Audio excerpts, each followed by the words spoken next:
OK, partie 6, concernant la série de la réformation de l'Église. Alors, j'ai mis mon nouveau drapeau spécifiquement pour notre frère Gédéon à Angola. Luanda, Angola, mon frère, voici le drapeau que je t'ai dit l'autre jour. Alors, je l'ai mis spécifiquement pour toi, mon frère. Je t'aime beaucoup.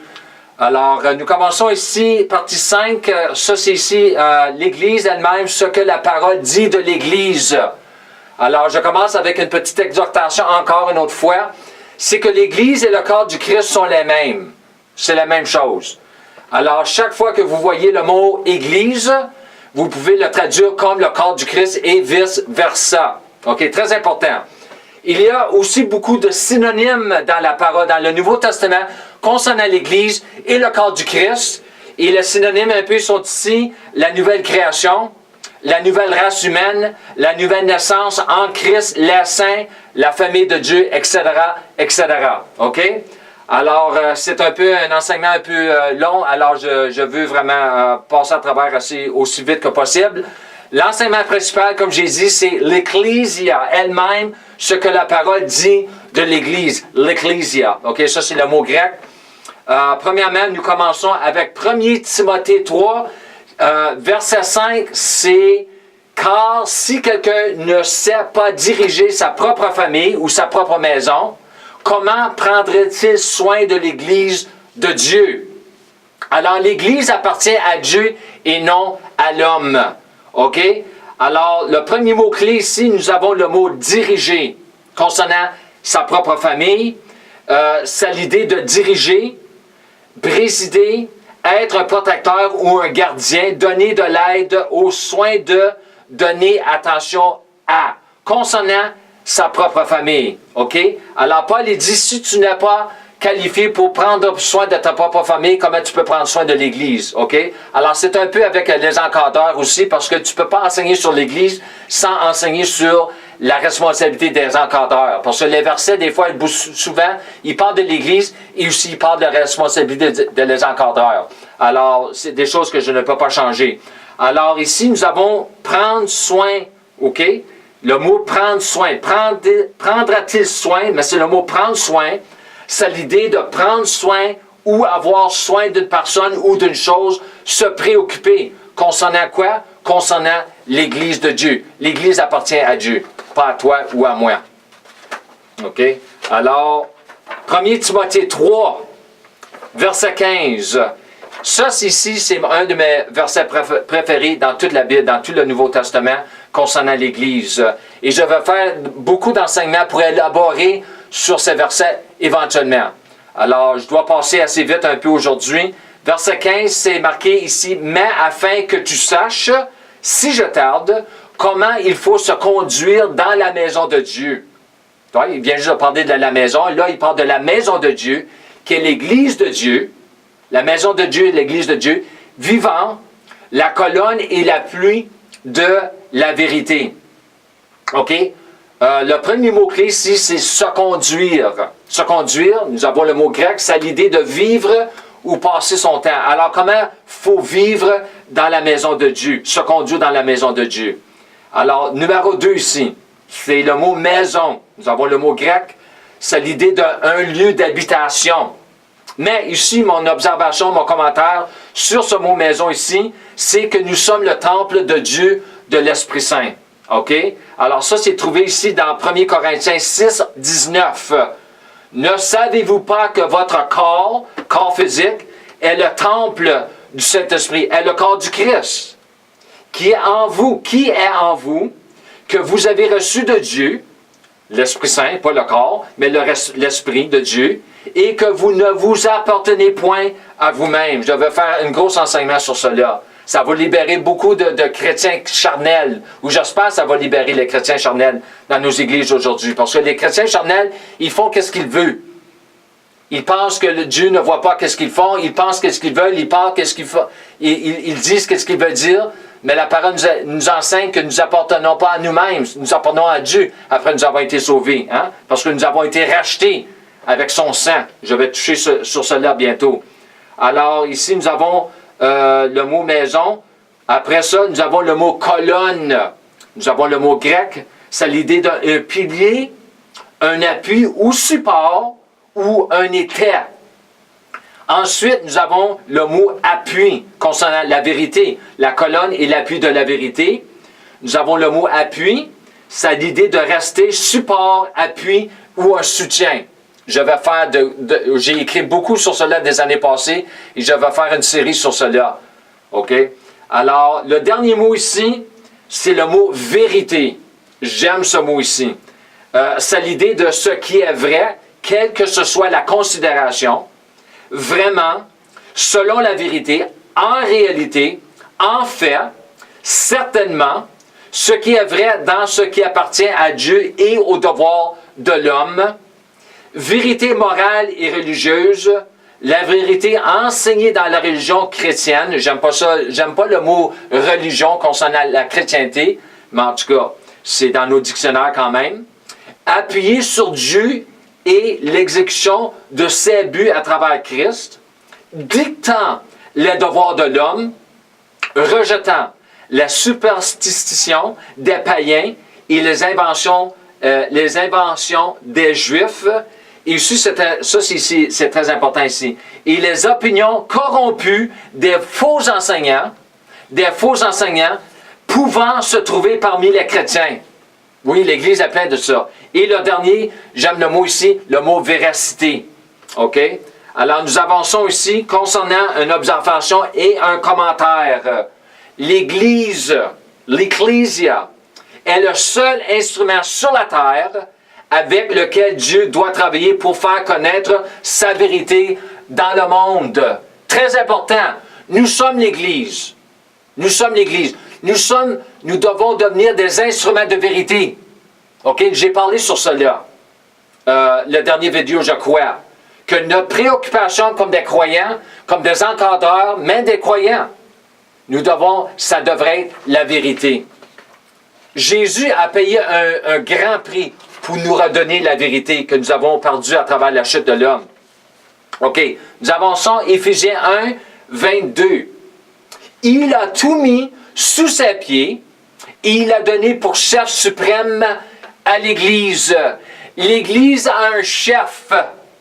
L'Église a un chef. Et il est le chef suprême. OK? Alors, nous devons lui donner sa place. OK? Alors, le mot ici, le mot chef suprême, c'est l'idée, nous avons le mot grec, c'est l'idée de la tête. Tout ce qui est suprême en avant, pas en arrière, en avant. Saillant, un chef, un maître, le Seigneur. OK? L'Église a un seul chef et c'est Jésus, pas moi ou pas toi, ou pas vous. C'est Jésus-Christ. OK? Alors, verset 23, nous avons qui est son corps, la plénitude de celui qui remplit tout en tout. Mot-clé, nous avons le mot plénitude. C'est l'idée de totalité, plénitude, pleine, accomplie, parfaite. Et ensuite, nous avons le mot rempli. C'est l'idée de rendre plein, remplir entièrement, c'est-à-dire compléter, complètement. Remplir au sommet, to the top, de sorte que rien ne manque à la pleine mesure. Plein jusqu'au bord. Overboard. Vous voulez un peu d'anglais? Je vais vous donner un peu d'anglais. Compléter dans chaque détail. Rendre parfait, exécuter jusqu'au bout, amener à ses fins. OK? C'est comme ça que Dieu travaille. Dieu laisse rien de côté. Non. Alors, prochainement, nous avons Éphésiens 3, 10. Afin que les dominations et les autorités dans les lieux célestes connaissent aujourd'hui, par l'Église, la sagesse infiniment variée de Dieu. Alors, la sagesse de Dieu n'a aucune fin. You cannot exhaust the wisdom of God. C'est impossible, là. Impossible, OK? Dieu s'est servi de sa sagesse pour créer l'univers et la terre. Imaginez-vous cela. Tout ce qu'ils sont en train de trouver dans l'univers, c'est basé sur la sagesse de Dieu. Et cette sagesse nous appartient. Ça nous appartient, comme ses enfants, comme ses fils. OK? Alors ici, nous avons le mot sagesse, mot-clé. Nous avons le mot sagesse. C'est le mot Sophia. Nous avons le mot Sophie. OK? C'est un mot très populaire. C'est un nom très populaire ici en Amérique du Nord. Alors, c'est l'idée de large et plein d'intelligence, utilisé pour la connaissance des sujets très divers, particulièrement la connaissance diverse des choses humaines et divines, acquise par l'acuité et l'expérience, et résumée dans les maximes et proverbes, la science et l'étude. Wow! Ça nous appartient en Christ. Ça nous appartient en Christ. OK, le prochain mot, c'est infiniment varié, concernant la sagesse de Dieu, concernant la Sophia de Dieu. C'est l'idée de très varié, marqué d'une grande variété, divers et multiples. Nous avançons ici à Éphésiens 5. Éphésiens 5, verset 23. Car le mari est le chef de la femme, comme Christ est le chef de l'Église, qui est son corps, ça c'est nous, et dont il est le sauveur. Alors nous avons le mot chef encore ici, la tête, tout ce qui est suprême en avant, saillant, un chef, maître et seigneur.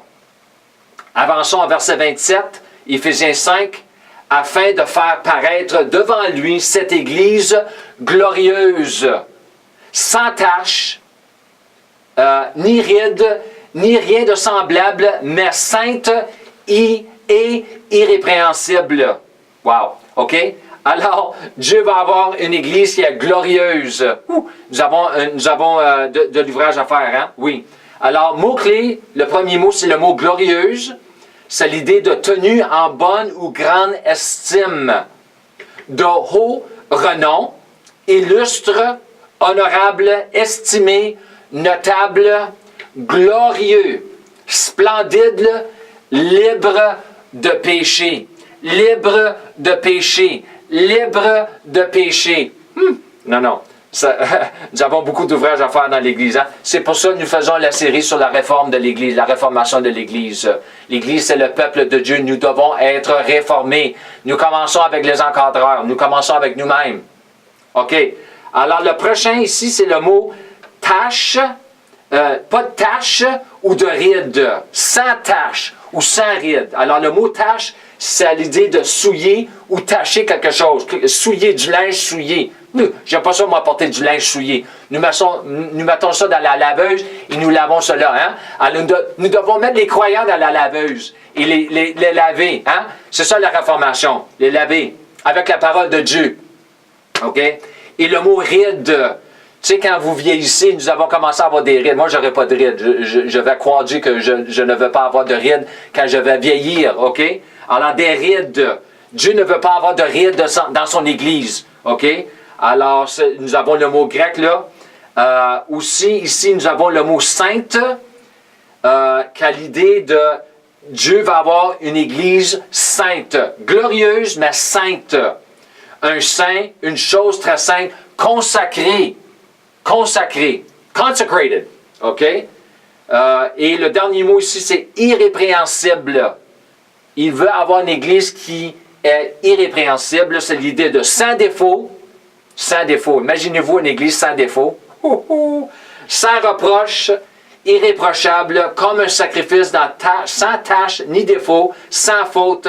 Une Église parfaite. En Christ, nous sommes parfaits.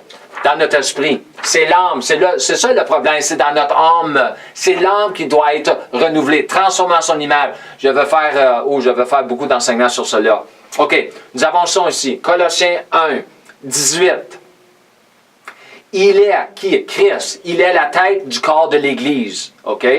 Il est le commencement, le premier-né d'entre les morts, afin d'être en tout le premier. Comme j'ai dit, des fois on dirait j'enseigne sur d'autres sujets quand j'enseigne sur le sujet de l'Église, mais ces versets-là mentionnent le mot Église, alors nous devons enseigner le verset concernant l'Église avec tout ce qui est marqué dans ces versets-là.